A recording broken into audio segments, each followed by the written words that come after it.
నమస్తే ఫ్రెండ్స్, నేను మీ Sravani Harsha. Welcome back to our channel. ఇవాళ మన కథ భార్య అంటే బానిస కాదు. కథని చివరి వరకు వినండి. నచ్చితే కనుక ఖచ్చితంగా తప్పకుండా ఒక్క లైక్ చేయండి. ఈ కథ పైన మీ విలువైన స్పందనని కామెంట్ రూపంలో మాకు తెలియజేయండి. కొత్తవారు ఎవరైనా చూస్తున్నట్లయితే మన ఛానల్ని సబ్స్క్రైబ్ చేసుకోండి.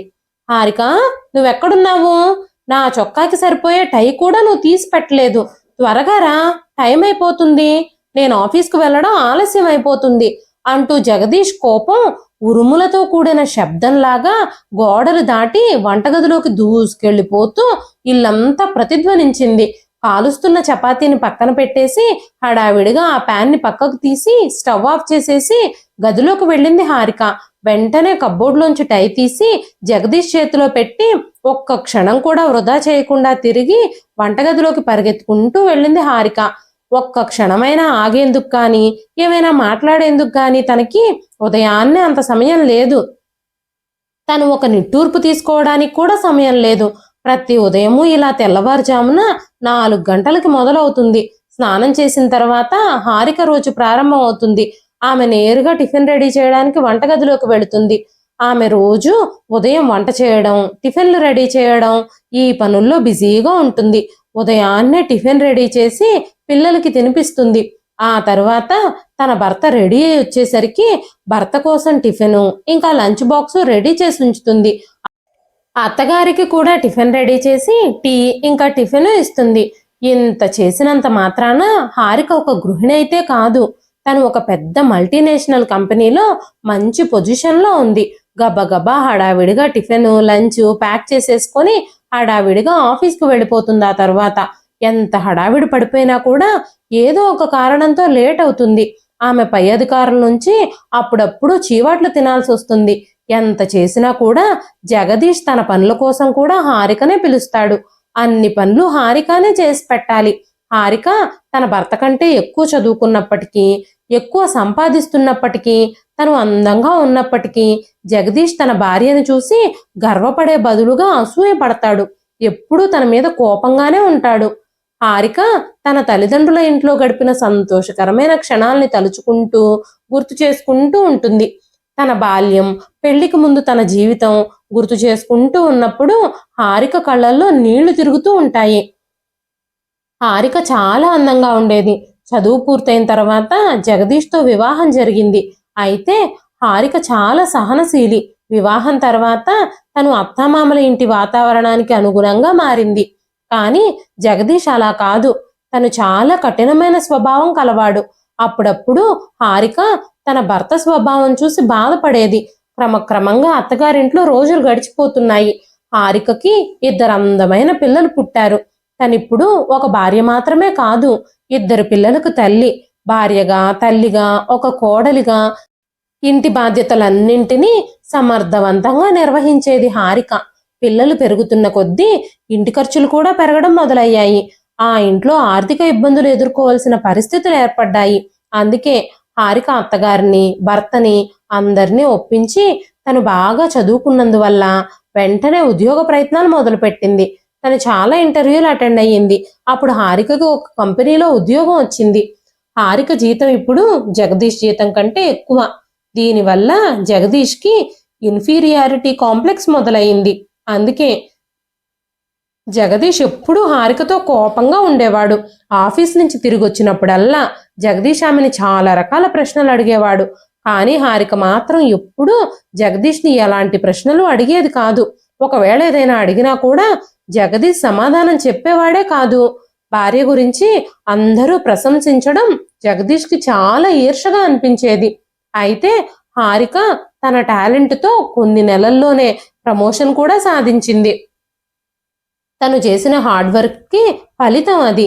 అయితే అప్పట్నుంచే జగదీష్లో ఈర్ష, అసూయ పెరిగిపోతూ వచ్చాయి.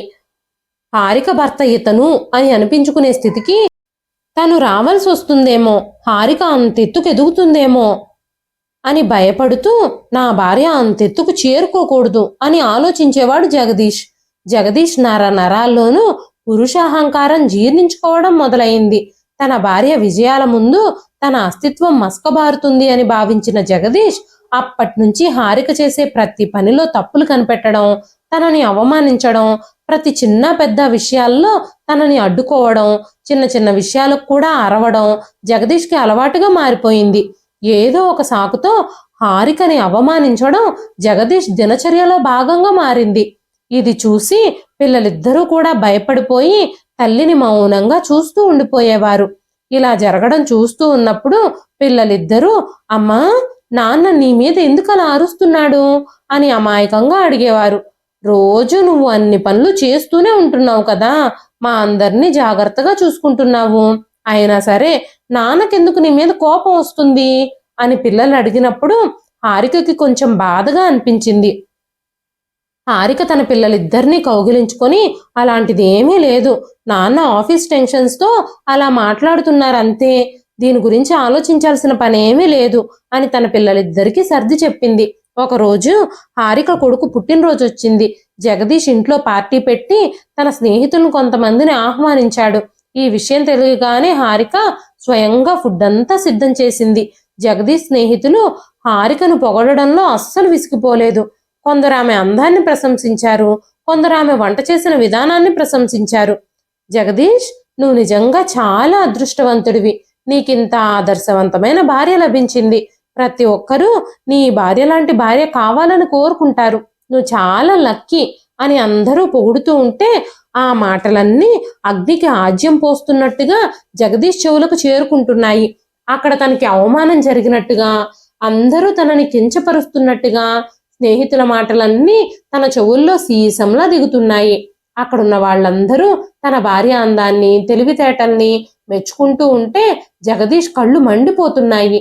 అహంకారపు జ్వాలలు అంతకంతకు పెరిగిపోతున్నాయి. పార్టీ అయిపోయింది. అతిథులందరూ వెళ్ళిపోయారు. అన్ని పనులు ముగించుకొని అలసిపోయిన హారిక తన గదిలోకి అడుగు పెట్టగానే జగదీష్ నిండుగా నవ్వుతూ, వావ్ హారిక, ఈ రోజు నువ్వు నిజంగా మాయాజాలాన్ని చూపించావు. నువ్వు ఎంత అందంగా రెడీ అయ్యావంటే నా స్నేహితులందరూ నీ అందాన్ని ప్రశంసించారు. అందరూ నీ నుంచి చూపు తిప్పుకోలేకపోయారు. అసలు ఇది పిల్లల పుట్టినరోజు, నీ పెళ్లి రోజు పార్టీనో నాకు అర్థం కాలేదు. నువ్వు పెళ్లి కూతురులా రెడీ అయ్యావు అని మాట్లాడుతూ ఉంటే జగదీష్ గొంతులోని విషయం హారిక అర్థం చేసుకోగలిగింది. గొడవని పెద్దది చేయడం ఇష్టం లేక జగదీష్తో ప్రశాంతమైన స్వరంతో ఇలా అంది, ఎవరైనా నన్ను పొగిడితే అది నా తప్పు కాదు కదా, నా కొడుకు సంతోషం కోసమే నేను ఇదంతా చేశాను.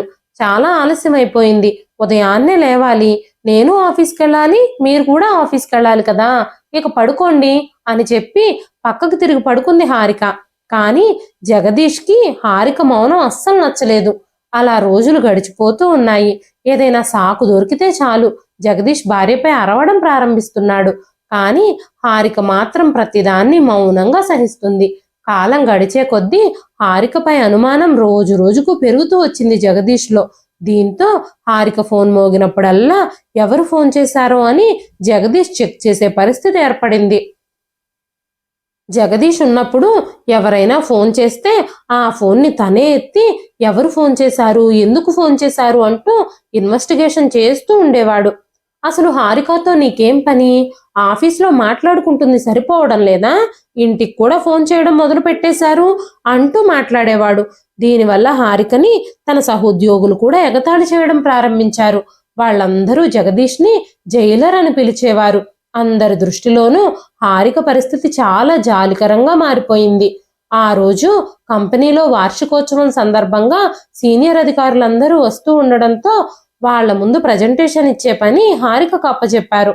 అప్పుడు హారిక ఆ రోజు ఉదయాన్నే సాయంత్రానికి కూడా సరిపడా వంటలు చేసేసి ఆఫీస్కు వెళుతూ, అత్తయ్య గారు, నేను సాయంత్రానికి కూడా వంట చేసేసాను, మీరు సాయంత్రం భోజనం వేడి చేసి అందరికీ తినిపించండి అని చెప్పినప్పుడు సుజాత గారు హారికతో చాలా ప్రేమగా, అమ్మ హారిక, నువ్వేమీ కంగారు పడొద్దు, అందరికీ నేను సమయానికి భోజనం పెడతాను, నువ్వు నీ ప్రజెంటేషన్ మీద దృష్టి పెట్టు, ఈ రోజు ఇంటి విషయం అంతా నేనే చూసుకుంటాను అని చెప్పినప్పుడు అత్తగారి మాటలు విని నిశ్చింతగా హారిక రెడీ అవ్వడానికి వెళ్ళిపోయింది. సాధారణంగా హారిక చాలా లైట్ కలర్ దుస్తులు ధరించి ఆఫీస్కి వెళ్ళేది. కానీ ఈరోజు ప్రత్యేకమైన రోజు కాబట్టి హారిక చాలా అందమైన పింక్ చీర కట్టుకొని తన అందాన్ని మరింత పెంచుకుంది. తనని తాను అద్దంలో ముద్దుగా చూసుకుంటూ లైట్గా మేకప్ వేసుకొని రెడీ అయ్యి రూమ్లో నుంచి బయటకు వచ్చింది. హారికను చూడగానే సుజాత గారు మెచ్చుకుంటూ, చాలా అందంగా కనిపిస్తున్నావు హారిక, నువ్వు ఈరోజు నీ రూపం చూస్తే జగదీష్ కూడా తన గొడవలన్నీ మర్చిపోతాడు అని చెప్పగానే హారిక నవ్వుతూ, సరే అత్తయ్య గారు, నేను ఆఫీస్కి బయలుదేరుతున్నాను అని చెప్పి హారిక వెళ్ళిపోయింది. సాయంత్రం జగదీష్ ఇంటికి చేరుకునేసరికి హాల్లో ఎవ్వరూ కనిపించలేదు. హారిక, ఎక్కడున్నావు? నాకు చాలా ఆకలిగా ఉంది అంటూ అరిచాడు. అప్పుడు జగదీష్ తల్లి గదిలో నుంచి బయటకొచ్చి, బాబు జగదీష్, నువ్వు వచ్చేసావా ఆఫీస్ నుంచి? నువ్వు చేతులు కాళ్ళు ముఖము కడుక్కొని ఫ్రెష్ అయ్యిరా, నేను నీకోసం ఏదైనా తినడానికి తీసుకొస్తాను అని చెప్పగానే ఆ మాటలు విని జగదీష్కి చాలా కోపం వచ్చింది. నీ కోడలేమైంది? చేతులకి గోరింటాకు ఏమైనా పెట్టుకుందా ఏమిటి అంటూ కోపంగా అడిగాడు. అప్పుడు సుజాత గారు, హారికకి ఈరోజు ఆఫీస్లో ఏదో ఇంపార్టెంట్ ఫంక్షన్ ఉందట, కాబట్టి తనకి ఆలస్యం కావచ్చు అని చెప్పి వెళ్ళింది. నేను భోజనం వేడి చేసి ఇస్తాను, నువ్వు తిని ప్రశాంతంగా విశ్రాంతి తీసుకో అని చెప్పి సుజాత గారు జగదీష్కి భోజనం పెట్టగానే, అసలు రుచి పచ్చి లేని ఈ ఆహారాన్ని నేను ఎలా తింటాననుకున్నావు అంటూ ఆ ప్లేట్ని విసిరి కొట్టాడు. జగదీష్ గడియారం వైపు చూస్తూనే గొణుగుతూ, నిజంగానే ఫంక్షన్ ఉందో లేదంటే ఎవరితో అయినా బాటా కానీలు కొడుతుందో, ఎవరితో ఎంజాయ్ చేస్తుందో అనుకుంటూ జగదీష్ హారికకి ఫోన్ చేశాడు.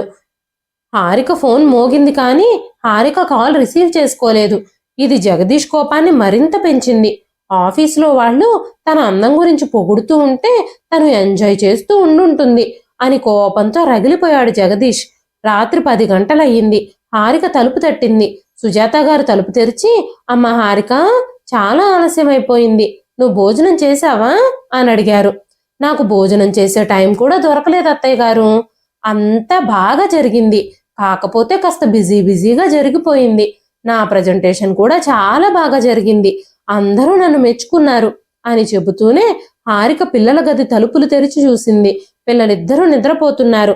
వెంటనే సుజాత గారు, అమ్మ హారిక, నువ్వు డ్రెస్ చేంజ్ చేసుకొనిరా, నేను ఈలోపు భోజనం వేడి చేసి వేడివేడిగా నీకు వడ్డిస్తాను అని చెప్పారు.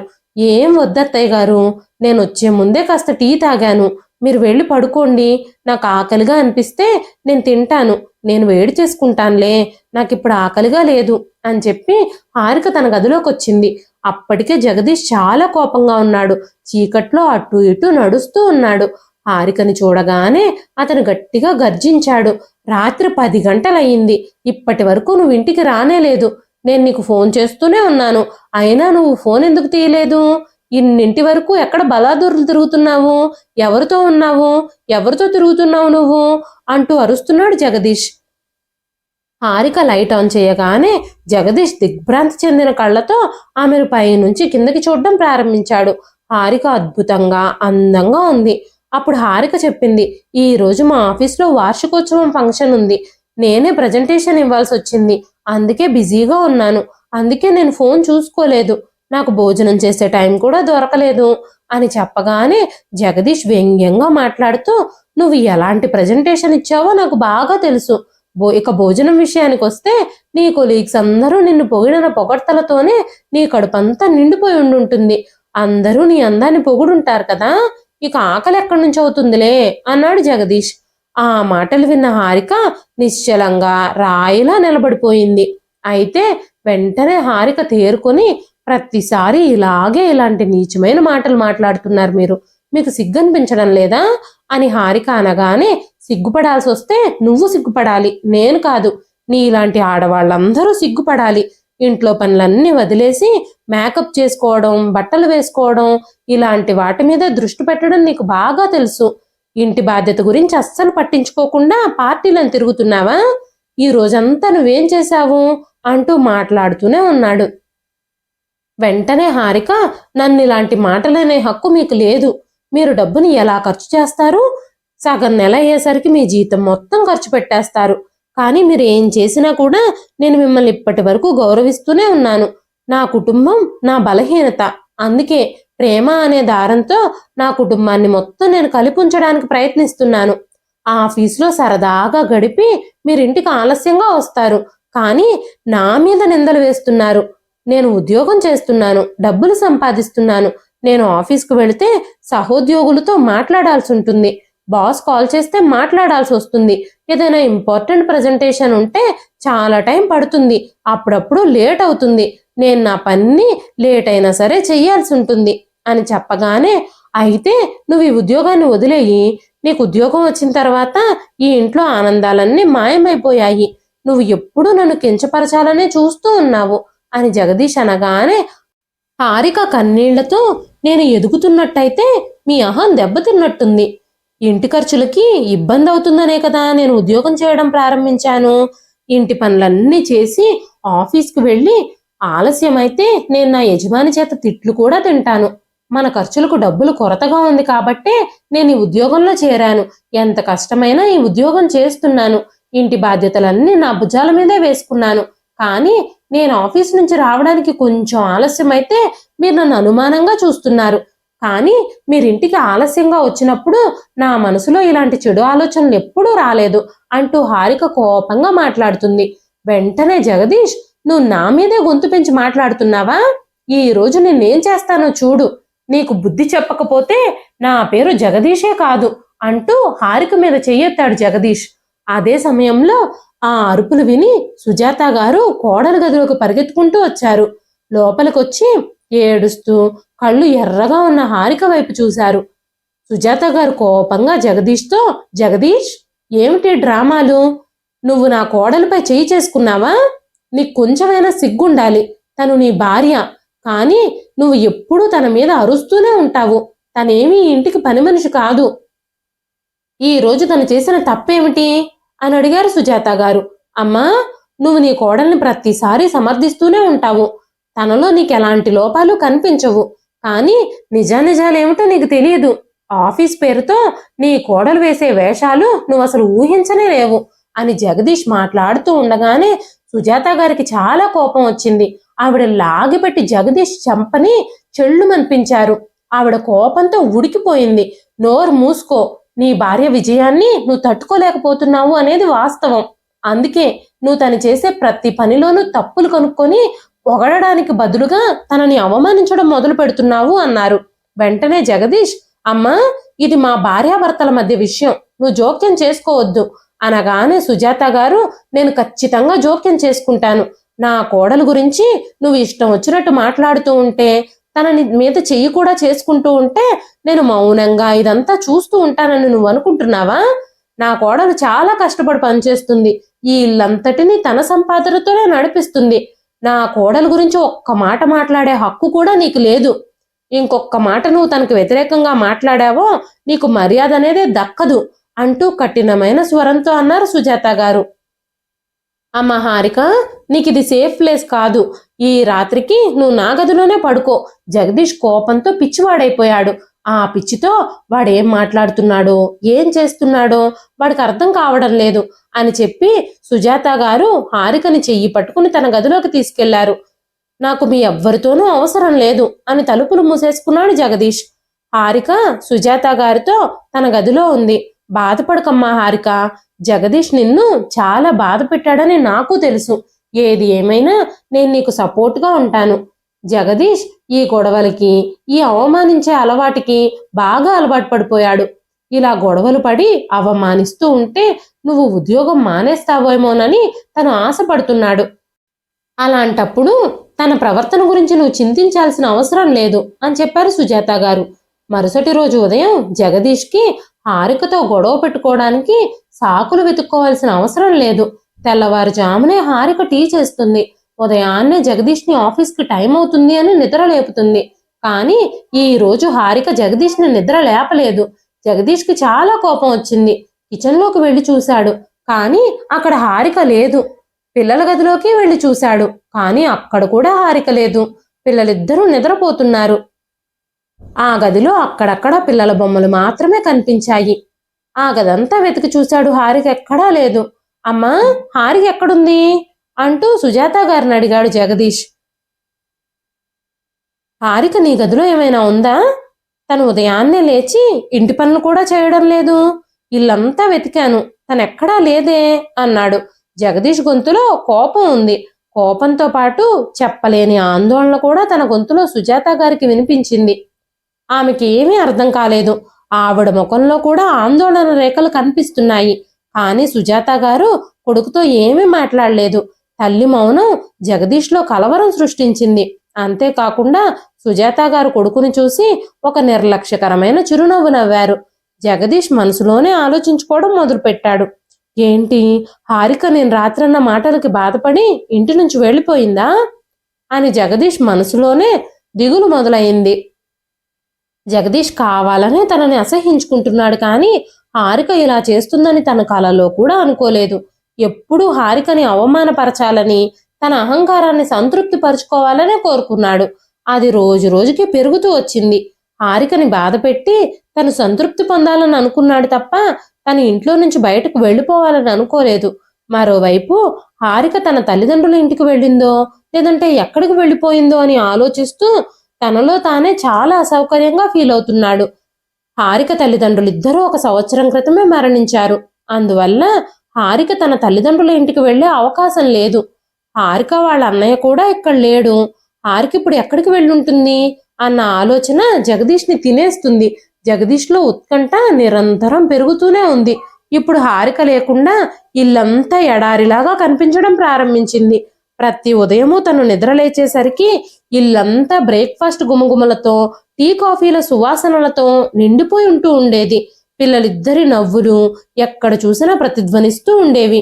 ఇప్పుడు ఇల్లంతా నిశ్శబ్దం ఆవరించింది. సుజాత గారు ఉదయాన్నే నిద్రలేచి పిల్లల్ని రెడీ చేయాల్సి వస్తోంది. పొద్దున్నే హడావిడిగా వంట చేయాల్సి వచ్చింది. పిల్లల స్కూల్ బస్ వచ్చేస్తుందేమోనని సుజాత గారు హడావిడి పడిపోతూ ఉన్నారు.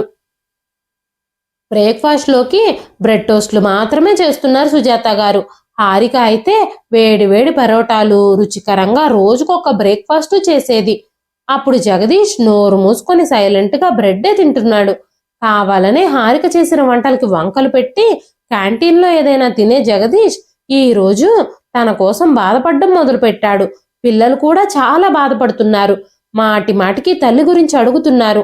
అమ్మ ఎక్కడికి వెళ్ళిపోయింది అని ఏడుస్తున్నారు. సుజాత గారు పిల్లలిద్దరినీ ఓదారుస్తున్నారు. మీ అమ్మ తొందరలోనే వచ్చేస్తుంది, పని మీద ఎక్కడికో వెళ్ళింది అని చెబుతూ పిల్లల్ని ఓదారుస్తున్నారు సుజాత గారు. హారిక ఇంట్లో లేకపోవడంతో సుజాత గారి గుండె కూడా బరువెక్కింది. జగదీష్ హారిక ఇంట్లో ఉన్నప్పుడు తనని ఎప్పుడూ అవమానిస్తూనే ఉండేవాడు. సుజాత గారు హారిక ఇంట్లో ఉన్నప్పుడు ఏ పని చేసేవారు కాదు. హారిక తనని ఏ పని చెయ్యనిచ్చేదే కాదు. కానీ ఇప్పుడు ఇంటి పనులన్నీ చేస్తూ ఆవిడ అలసిపోతున్నారు. ఆవిడ ఇంటి పనులు, వంట పనులు, బట్టలు ఉతకడం ఇవన్నీ చేయలేకపోతుంది. ఇస్త్రీ లేని నలిగిపోయిన బట్టలు వేసుకొని జగదీష్ ఆఫీస్కి వెళ్లాల్సి వచ్చేది.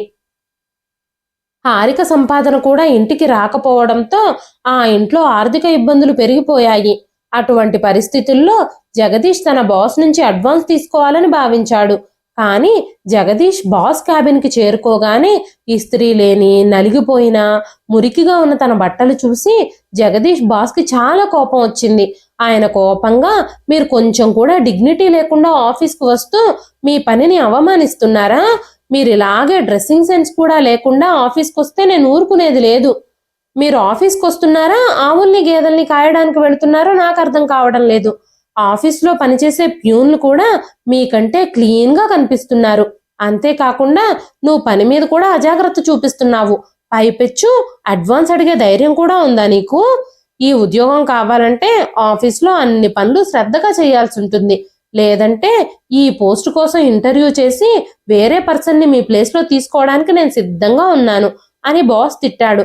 ఆ మాటలన్నీ విని ఇంటికి తిరిగొచ్చేసరికి పిల్లలిద్దరూ దిగులుగా కనిపించారు. జగదీష్ ఎదురుగా ఉన్న పిల్లల మొహాలు చూశాడు.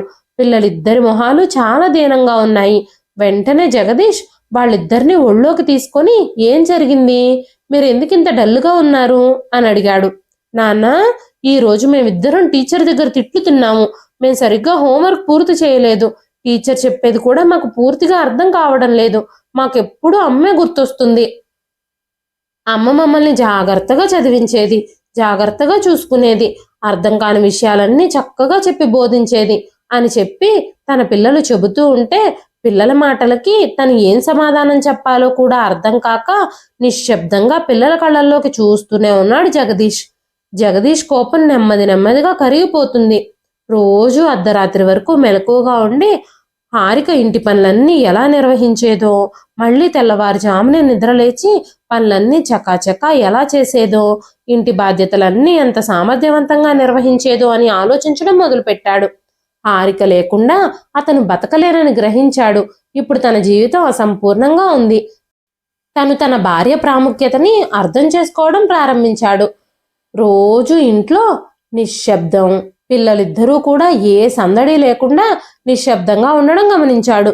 హారిక గురించి ఇష్టం వచ్చినట్టు మాట్లాడినందుకు, తన మనోభావాల్ని దెబ్బతీసినందుకు, తన ఆత్మగౌరవాన్ని దిగజార్చినందుకు జగదీష్ గుండెల విసేలా కన్నీళ్లు పెట్టుకుని ఏడుస్తున్నాడు. నేనే ఈ సమస్యను సృష్టించాను కాబట్టి నేనే దీన్ని ఎలాగైనా పరిష్కరించాలి అని జగదీష్ అనుకున్నాడు. హారిక ఎక్కడికి వెళ్ళిపోయిందో నాకు తెలియదు అనుకుంటూ జగదీష్ హారిక కోసం వెతకడం మొదలుపెట్టాడు.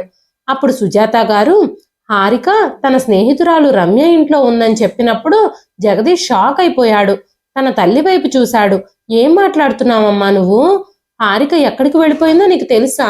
అయినా సరే నువ్వు ఇన్ని రోజులు నాతో చెప్పకుండా ఇలా దాచిపెట్టావా అనగానే సుజాత గారు తన కొడుకు వైపు చూస్తూ, జగదీష్, గత 13 సంవత్సరాలుగా నీ గుచ్చే బాణాలని మోస్తూనే ఉంది హారిక. నీ పదునైన మాటలు వింటూనే ఉంది. నువ్వు తన కష్టాన్ని ఎప్పుడూ మెచ్చుకోలేదు, కానీ ప్రతి విషయంలోనూ తనని విమర్శించేవాడివి. ఇన్ని చేసిన తర్వాత కూడా తను మౌనంగానే ఉండిపోయింది. కానీ ఏ రోజు నీకు ఎదురు తిరిగి మాట్లాడలేదు. కానీ ఆ రోజు నువ్వు తనపై విధించిన కళంకాన్ని తట్టుకోలేకపోయింది. నీ విషపూరితమైన మాటలతో తన హృదయాన్ని ఎంతగా గాయపరిచావో నువ్వు. నేను ఆ రోజు రాత్రి తనని నా గదికి తీసుకొచ్చినప్పుడు తను రాత్రంతా మేల్కొనే ఉంది. తను ఏడుస్తూనే ఉంది. బహుశా నువ్వు తన కన్నీళ్లను కూడా గమనించి ఉండకపోవచ్చు. కానీ తన కన్నీళ్లను నేను చూడగలిగాను.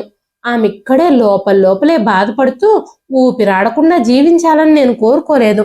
తను ఈ ఇల్లుని విడిచిపెట్టి వెళ్ళిపోవాలని నిర్ణయించుకున్నప్పుడు నేను తన నిర్ణయాన్ని అంగీకరించాను.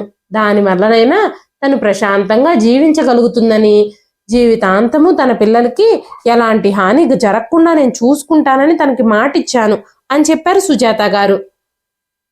ఆ మాటలు వింటూ ఉండగానే జగదీష్ ముఖంలో పశ్చాత్తాపం తాలూకు రేఖలు కనిపించడం ప్రారంభించాయి.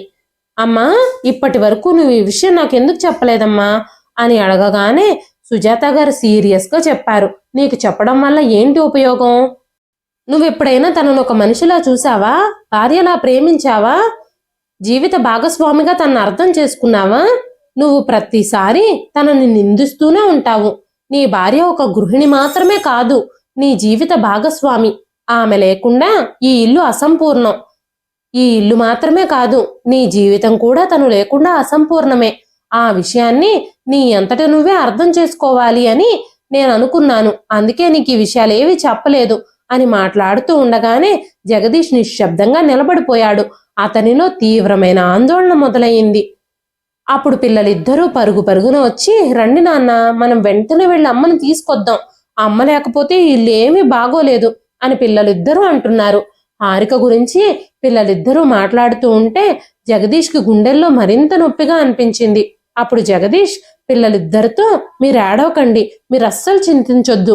నేను తన కాళ్ల మీద పడి క్షమాపణలు చెప్పవలసి వచ్చినా సరే మీ అమ్మని ఖచ్చితంగా ఒప్పించి నేను ఇంటికి తీసుకొస్తాను. నేను చేసిన తప్పులకి నేను పశ్చాత్తాపడుతున్నాను. నా భార్యని క్షమించమని అడగడంలో తప్పేమీ లేదు. నాకు ఈ విషయంలో నామోషి కూడా లేదు. నేను ఖచ్చితంగా క్షమాపణలు అడుగుతాను అంటూ తన తల్లి వైపు చూసి, అమ్మా, నేను నిజంగా అడుగుతాను, నన్ను క్షమించమ్మా. హారిక విషయంలో నేను ఎంత పెద్ద తప్పు చేశానో నేను అర్థం చేసుకోలేకపోయాను. నాకు ఒక వజ్రం దొరికింది, కానీ అది రాయి అనుకుని నేను కాళ్ళతో తన్నాను. నేను ఇప్పుడు హారికను తీసుకురావడానికి వెళుతున్నాను అనగానే పిల్లలిద్దరూ కూడా, నాన్న, మేం కూడా మీతో పాటు వస్తాము అంటూ అరుస్తూ ఉన్నారు. జగదీష్ ఆలస్యం చేయకుండా పిల్లలిద్దరినీ తనతో పాటు తీసుకెళ్లాడు. చాలా రోజుల తర్వాత తన పిల్లలు తల్లిని కలవడానికి హారిక స్నేహితురాలు రమ్య ఇంటికి వెళ్లారు. జగదీష్ ముఖంలో చిరునవ్వు కదలాడుతూ ఉంది. హారిక తన స్నేహితురాలతో కలిసి కాసేపటి క్రితమే ఆఫీస్ నుంచి తిరిగొచ్చి సోఫాలో కూర్చుంది. చేతిలో టీ కప్పుతో హారిక పూర్తిగా మౌనంగా ఉంది. కానీ ఆమె మనసు లోపల పెద్ద తుఫానే చెలరేగుతుంది.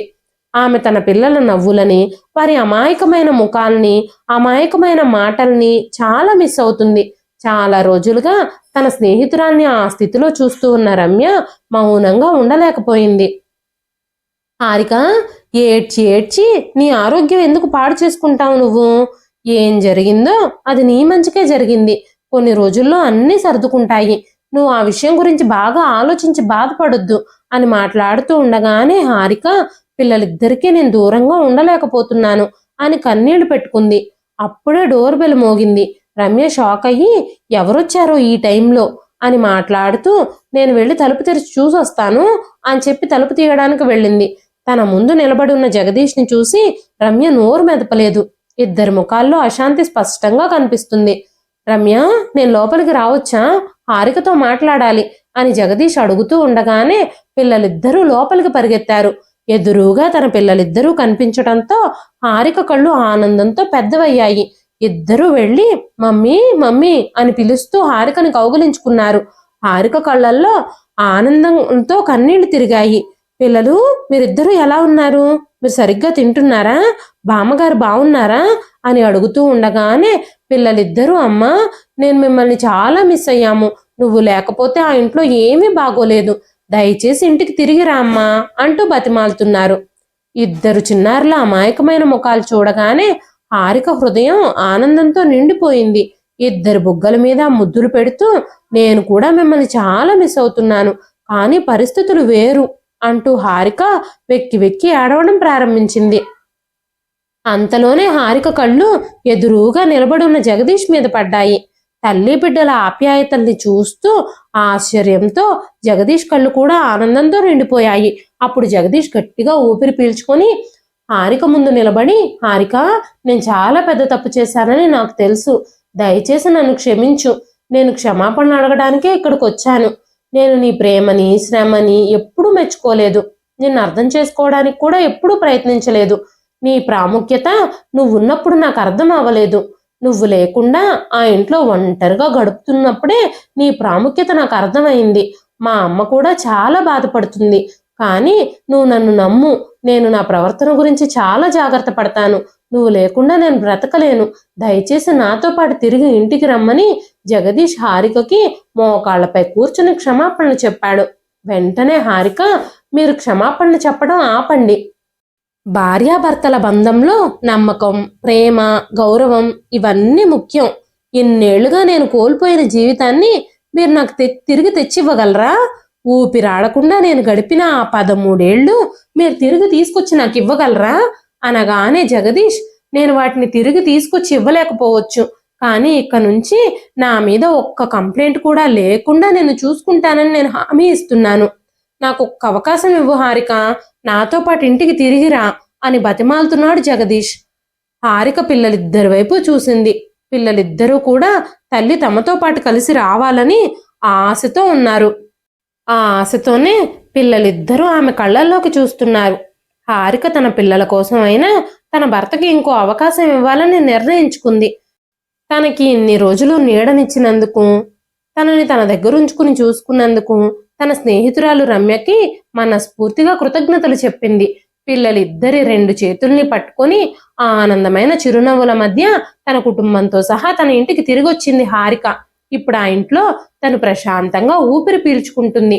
ఆ ఇంట్లో ఇప్పుడు తనకి టెన్షన్స్ జాడే లేదు. ఆనందం కోసం వేచి ఉంది ఆ ఇంటి వాతావరణం అంతా. హారిక వచ్చిన వెంటనే ఆ ఇంటి వాతావరణం అంతా మారిపోయింది. జగదీష్ నిజంగానే తనని తాను మార్చుకోవడానికి ప్రయత్నిస్తున్నాడు. భర్తగా తనని తాను సరిచేసుకుంటూ భార్యగా హారికకు దక్కాల్సిన ప్రేమను, గౌరవాన్ని అందించడానికి అన్ని విధాల ప్రయత్నాలు చేస్తున్నాడు. చిన్నతనంలోనే సంతోషాన్ని, ఆనందాన్ని పొందడము, తల్లిదండ్రుల ప్రేమని పొందడము పిల్లల హక్కు. పిల్లల ముఖాల్లో చిరునవ్వులు ఆ ఇంట్లో మళ్ళీ తిరిగొచ్చాయి. సుజాత గారు కొడుకు కోడల మధ్యలో ఉన్న మనస్పర్ధలన్నీ చెరిగిపోయినందుకు చాలా సంతోషించారు. ఇదండి ఈ రోజు కథ. ఈ కథ మీకు ఎలా అనిపించింది? కథ నచ్చితే ఒక్క లైక్ చేయండి. ఈ కథ పైన మీ విలువైన స్పందనని కామెంట్ రూపంలో మాకు తెలియజేయండి. మరెన్నో ఇలాంటి ఇంట్రెస్టింగ్ కథల కోసం మన ఛానల్ని సబ్స్క్రైబ్ చేసుకోండి. మరొక మంచి కథతో